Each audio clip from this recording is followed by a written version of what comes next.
Hey there! Picking up where we left off, we are staying at the Shenandoah KOA in Shenandoah County. And after spending a day in the national park, we decided to change it up a little bit and check out something else that was recommended in the area. And that is the Luray Caverns. Now I gotta say, I didn't expect much going into this. It seemed like one of those hyped up, overpriced tourist things. But this adventure was worth every penny. Especially for young boys who are just curious about rocks and caves and interesting geological formations in general. Now the video camera didn't work too well down here. The action camera is very dependent on having a lot of light. They did a good job of adding some light to the caverns while keeping it very dim and keeping the lights themselves hidden by shrouds that were formed to look like the rocks. But that does mean our flash photography came out a lot better than our videography. These types of caverns are referred to as limestone or solution caves. Calcium carbonate gives up some of its carbon dioxide and allows a precipitation to form. This lime precipitation drips down and creates stalactites and then other types of stone, sometimes referred to as dripstone or flowstone. Big flowstone draperies can be seen all around the caverns, where this lime precipitation dripped down and formed almost like icicles would. The very white parts of the formations are calcium carbonate in a very pure form, and then you get ranges of color from iron deposits, copper, and magnesium. Every portion of the caverns was very interesting, all sorts of new formations to look at, but there were a few major highlights. The first was the mirrored pool. Knowing the truth, the illusion is broken to me. I don't know if you can tell, but on average that water is only about 2 to 4 inches deep, only making it to 1 foot deep in the deepest portion of that water. What you're looking at there is a reflection of the ceiling. It almost looks like the pool itself is deep with stalactites protruding up, but you're actually just seeing what's hanging from the ceiling.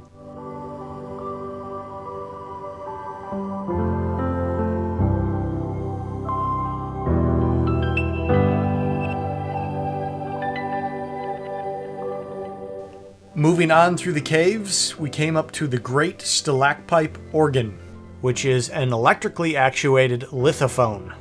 And while my video footage isn't quite up to par, I'll let my guide explain what that means, and you'll be able to hear some of the tune from the Great Stalactite Organ. An electrical impulse will get sent from the piano or organ all the way through these electrical wires to the traps right up here in the corner called a solenoid. Now when that impulse is sent to that solenoid, there is a rubber tip mallet at the end of that will actually gently tap the stalactite, causing it to make sound. Now what actually makes the sound is the crystallization inside of all the formations here at the caverns. There's another example of the solenoid right over here. That is a B flat, and we will actually get to listen to a live performance of our Great Stalactite Organ today. The organ was created by Mr. Leland W. Sprinkle in the years 1954 to 1957. And the reason why it took him so long to complete it was because he actually had to tap over 3,000 stalactites just to find the right notes.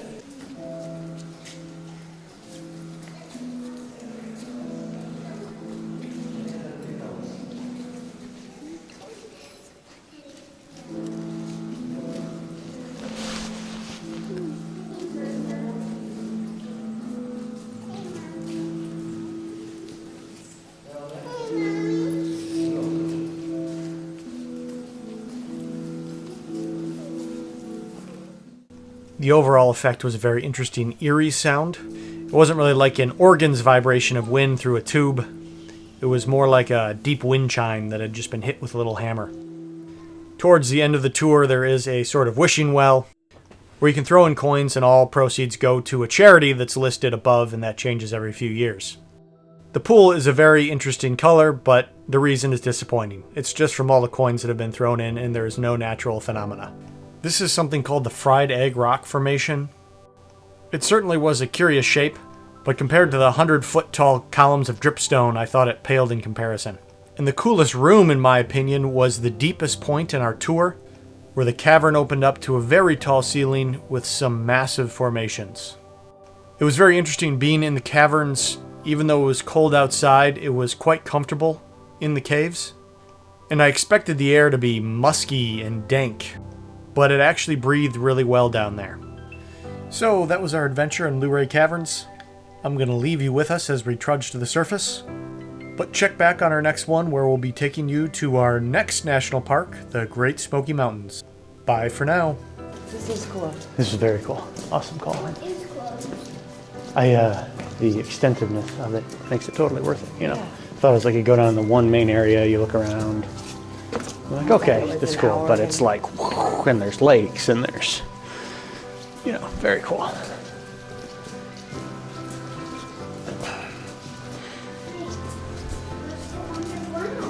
We're still underground, but we're walking up.